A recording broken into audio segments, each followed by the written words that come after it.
This week we are going to cover chapters 5 and 6. Chapter 5, as you see, covers measures and equivalence. And it starts out by talking about the metric system.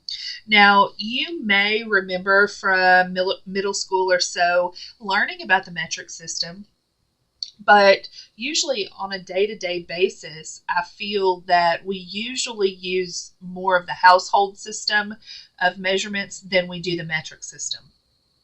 So why do we need to learn about the metric system? Well, the metric system pretty much is used worldwide exclusively, with the exception of the United States, it seems. So when we're dealing with healthcare and other scientific principles and whatnot, usually everything is measured in the metric system. So what we're going to do is we're going to learn the equivalence between metric and household and how we can convert those back and forth to each other when we're dealing with the calculation of medication dosages and the administration of medications to our patients. So on a day-to-day basis, when we are measuring things, if we step on the scale and check our weight, we're usually weighing ourselves in pounds. If we are measuring ingredients for a recipe, a lot of times we're using teaspoons or tablespoons or cups.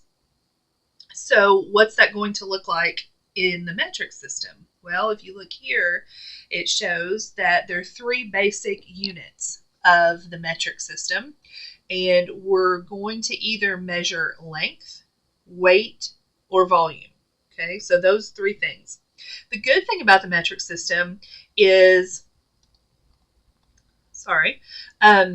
the basic units are in powers of 10.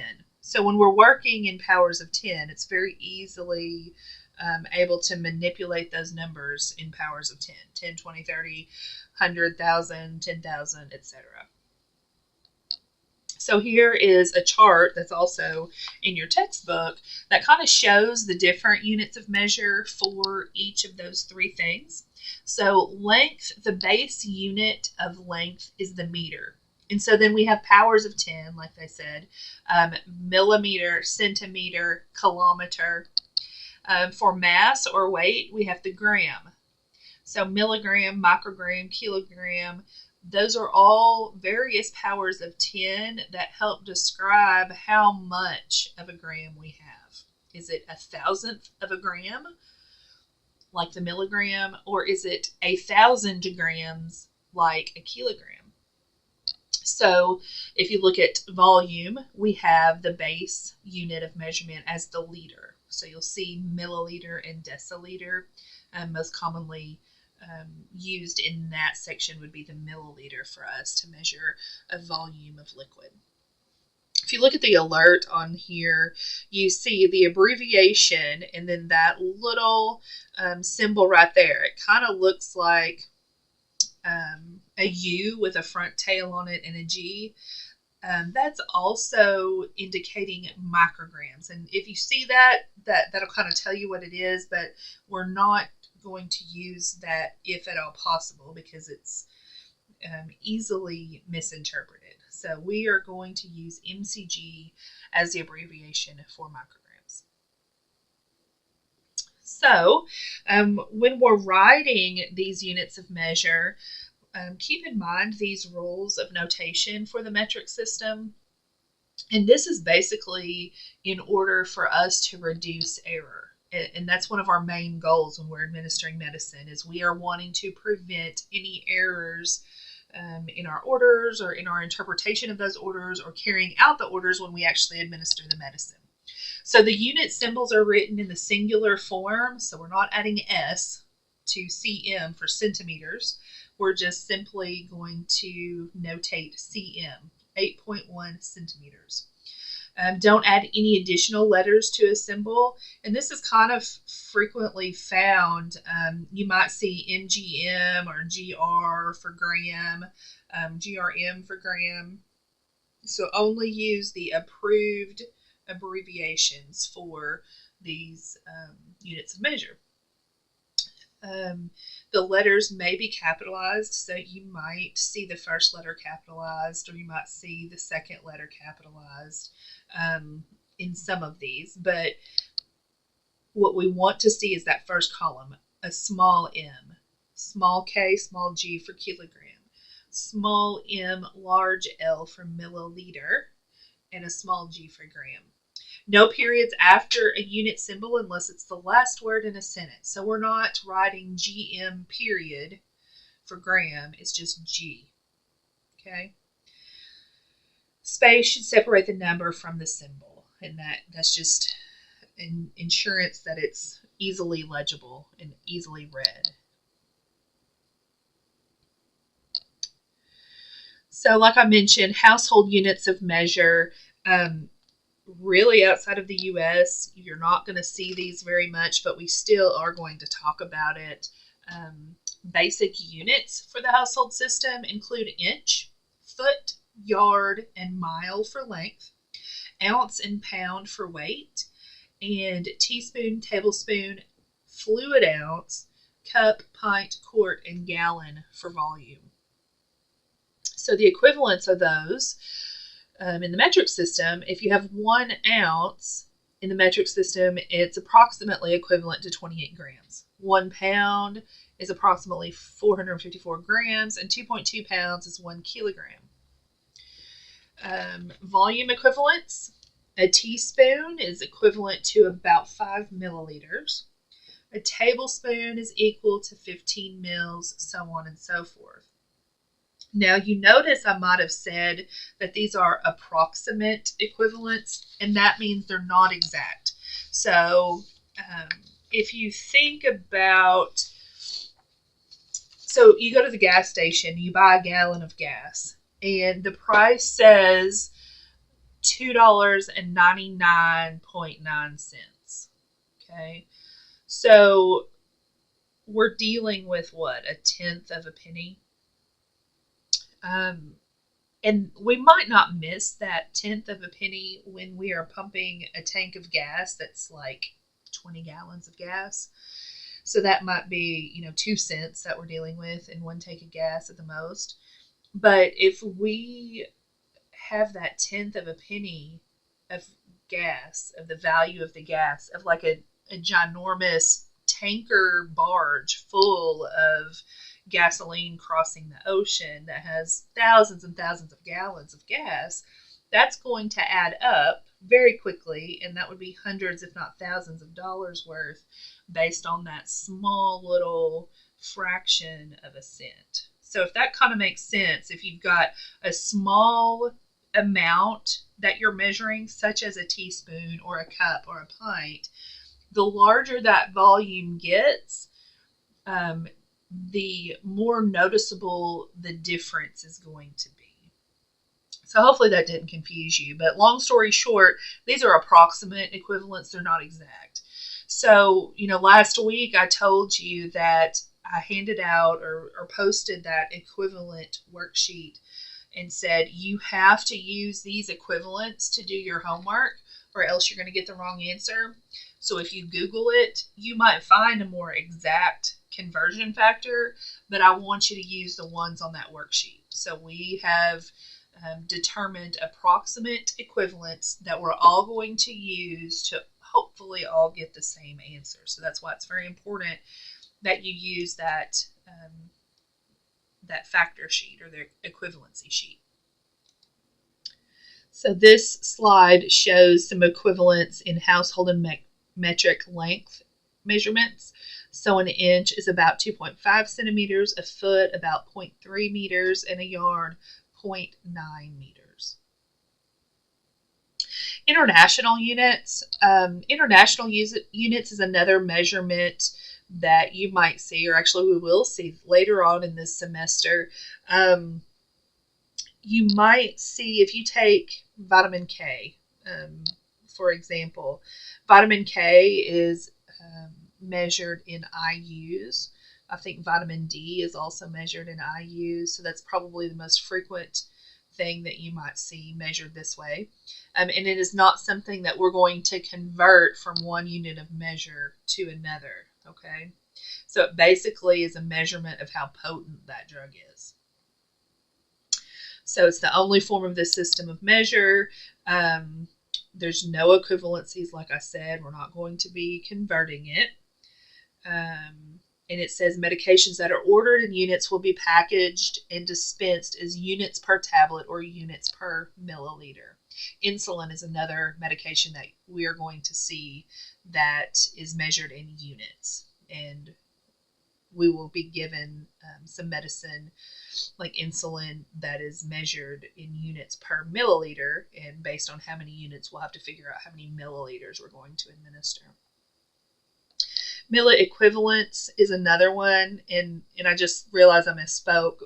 Potassium actually is in milliequivalents, and basically milliequivalents talks about the ability of whatever we're talking about, in this case potassium, for example, to mix with another substance. And this is another measurement that we are not going to convert into something else. So I use milliequivalents. There's no conversion factor. We're not going to convert. So then it gives you a few examples of practicing converting those equivalents. So always remember, we're going to use our conversion factor sheet. We're not going to use Google to get the answer, or we will get it wrong, right? So chapter 6 deals with conversions. So conversions within the metric system, or between metric and household measurements, we're going to have to kind of understand the relationship between these units. So like I mentioned earlier, when we're dealing with grams, for example, we need to know what those prefixes mean: kilo, milli, etc. And that will help us understand what a kilogram is versus a milligram. Okay, so kilogram is 1,000 grams, whereas a milligram is 1,000th of a gram. Okay, so we have to be able to recognize those distinctions between those prefixes to understand the amounts. So here is a visualization of that. We have a microgram, a milligram, a gram, and a kilogram. So remember that base unit of measure is a gram. So if I have a kilogram, I have 1,000 grams. So you can see the relationship between those two. A milligram is 1,000th of a gram. So it takes 1,000 milligrams to be 1 gram. And a microgram is a millionth of a gram. So it would take 1,000,000 micrograms to equal a gram. So we're going to learn how to convert back and forth. And if you remember, back to middle school or whatever, you might, when you first learned about the metric system and learning that they're powers of 10, you might remember your teacher teaching you how to move the decimal to the left or to the right, however many zeros you have. And that's okay if you learn that way. But in order to reduce errors, if we do this dimensional analysis, then that's going to reduce the potential for us making mistakes in our conversions. So remember, we're going to go through our steps, and these are going to seem super simple because we're not dealing with these long word problems. We're simply trying to convert units of measure. So what is the answer's unit of measure? What are we solving for? So we're using dimensional analysis to convert 287 micrograms to milligrams. So I'm solving for milligrams. So milligrams equal, since I have milligrams on the left-hand side of the equal sign, what's going to be on the right-hand side first? Should be milligrams. So then I'm going to put in my conversion factor.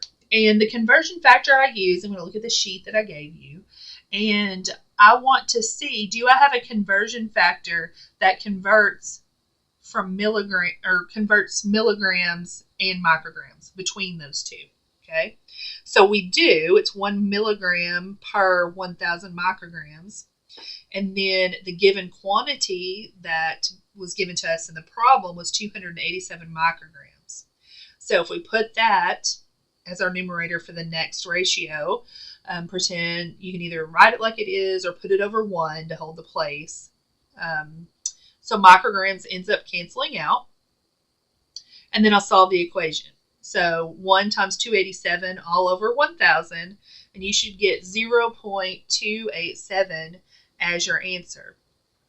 Now remember, you can't just write 0.287. You have to put that 0 in front of your decimal fraction as a placeholder to reduce error. So once you get the answer, we're going to critically evaluate that. So we feel we set up our problem correctly because micrograms canceled out. All we have left is milligrams. We do our math, and does it appear to be logical? Yes, it does. So we're going to assume that we got the correct answer. So the next example that it gives us is 2.3 kilograms equals blank grams. So we're trying to solve for grams. That's going to be on the left-hand side of our equation. And I look to the right side. I'm wanting grams for my final answer, so grams is going to automatically go to the right side of the equal sign. So what do I know about grams? Well, my conversion factor is there are 1,000 grams per 1 kilogram. So that's what I'll enter next. And then it tells us the given quantity, 2.3 kilograms. Okay. So if I put 2.3 kilograms over 1 for our next ratio, then that's going to cancel out kilograms, and I'm left with grams. So that lets me assume that my problem is set up correctly, and I solve the math. So 1,000 times 2.3 is 2,300 grams. So this is what I was talking about earlier. We can move the decimal point to the left or to the right, but if you get in the habit of using dimensional analysis to solve these, then you're only having to calculate one problem and you're reducing the incidence of errors. So some conversions that we do might require more than one conversion factor. It's not always the case, but it might be the case. So if we look at this example, 1,321 micrograms is equal to how many grams? So I'm solving for grams. So I'm automatically, first thing I write down on my paper to solve the problem is grams equal, and then grams is going to be on the right-hand side of my equal sign, right? So I'm converting micrograms to grams. Therefore, I'm going to need more than one conversion factor. And I'm going to convert grams to milligrams and then milligrams to micrograms. So I'm going to need 2 conversion factors, okay? So I know that there's 1 gram, and in that 1 gram is 1,000 milligrams. My next conversion factor, I'm going to put milligrams on top so that milligram will cancel out because I don't want that in my final answer. So I know that 1 milligram is equivalent to 1,000 micrograms. So that cancels out milligrams. And then our given quantity, the information from our problem, was 1,321 micrograms. There's no other information related to that, so you can put it over 1 to hold the place. That will cancel out your micrograms. So you're left with 1 times 1,321 over 1,000 times 1,000. So your final answer is 0.001321 grams.